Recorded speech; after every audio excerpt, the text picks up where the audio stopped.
ಇದೊಂದು ಮಲಯಾಳಂ ಸಿನಿಮಾ ಹೇಗಿದೆ ಅಂದ್ರೆ ಇದು ತಲೆನೋವು ಸಿನಿಮಾ ಅಲ್ಲ, ಅಲ್ಟ್ರಾ ಪ್ರೋಮ್ಯಾಕ್ಸ್ ತಲೆನೋವು ಸಿನಿಮಾ. ಟು ಬಿ ಆನೆಸ್ಟ್ ಆಗಿ ಹೇಳ್ಬೇಕಂದ್ರೆ ಸಿನಿಮಾ ನನಗಂತೂ ಚೂರು ಇಷ್ಟ ಆಗ್ಲಿಲ್ಲ. ಅದೇ regular entertainment scenes, routine story. ಕೆಫೆಯಲ್ಲಿ ಓನರ್ ಆದ ನಮ್ಮ ಹೀರೋಗೆ ಚಿಕ್ಕದಾಗಿ ಒಂದು ಲವ್ ಸ್ಟೋರಿ ಸ್ಟಾರ್ಟ್ ಆಗುತ್ತೆ. ಸ್ಟಾರ್ಟ್ ಆದ್ಮೇಲೆ ಇರುತ್ತೆ ನೋಡಿ ಟಾರ್ಚರ್ ಸೀನ್ಸ್ ಗಳು. ಆ ಟಾರ್ಚರ್ ಸೀನ್ಸ್ ಗಳು ಹೇಗಿರುತ್ತೆ ಅನ್ನೋದನ್ನ ನೀವು ಹೋಗಿ ಈ ಸಿನಿಮಾನ ನೋಡಿ. ಬೇಡ ಬಿಡಿ, ಈ ಸಿನಿಮಾ ಏನಾದ್ರೂ ನೀವು ನೋಡ್ಬಿಟ್ರೆ ಸುಮ್ಮನೆ ಟೈಮ್ ವೇಸ್ಟ್ ಆಗುತ್ತೆ ನಿಮ್ದು.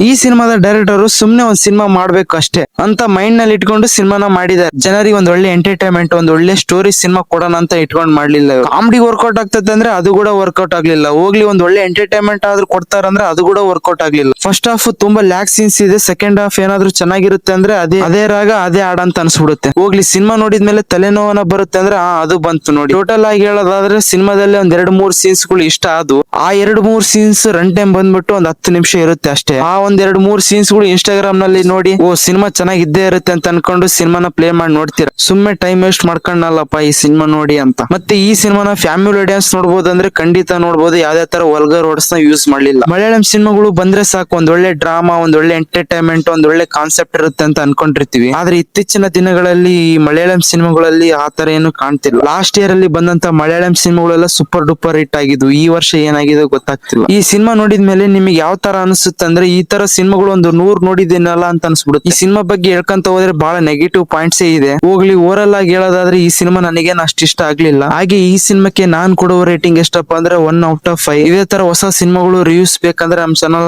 ಪ್ಲೀಸ್ ಸಬ್ಸ್ಕ್ರೈಬ್ ಮಾಡ್ಕೊಳ್ಳಿ. ಮತ್ತೆ ದೃಶ್ಯಂ 3 ಸಿನಿಮಾದ ರಿವ್ಯೂ ಬೇಕಂದ್ರೆ ಕಮೆಂಟ್ ಮಾಡಿ. ನೀವೇನಾದ್ರೂ ಆಲ್ರೆಡಿ ಮದುವಿದು ಸಿನಿಮಾನ ನೋಡಿದ್ರೆ ನಿಮಗೆ ಹೇಗೆ ಅನಿಸಿತ್ತು ಅಂತ ಖಂಡಿತ ಕಮೆಂಟ್ ಮಾಡಿ ತಿಳಿಸಿ. ನೋಡೋಣ ನಿಮಗೆ ಹೇಗೆ ಅನಿಸಿತ್ತು ಅಂತ.